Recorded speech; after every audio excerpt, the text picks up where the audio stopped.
ఇలాంటి యారగెంట్ పృథ్వీ లాంటి attitude degrading person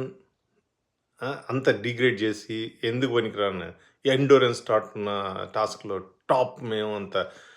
physical strength అన్నాళ్ళు ఓడిపోతే అలా ఉంటుంది ఆ ఫేసు అసలు ఎక్కడ పెట్టుకుంటాడు ఫేసు పక్కన వాళ్ళని మొన్న కూడా బేబీకి వచ్చినప్పుడు కూడా ఇదే మాట మీరు ఫిట్ కాదు అన్నప్పుడు నువ్వు ఫిట్టేగా సూపర్ ఫిట్గా ఏం ఆడారు ఇలా అందరూ పృథ్వీ వీళ్ళందరూ ఏంటంటే నాటకాలు అదే ఓడిపోయినప్పుడు ఇలా ఇలా సిగ్గు లేదు ఇలాంటి వాళ్ళు అసలు సిగ్గు లేని వాళ్ళు అనాలి అంత నీచంగా మాట్లాడారు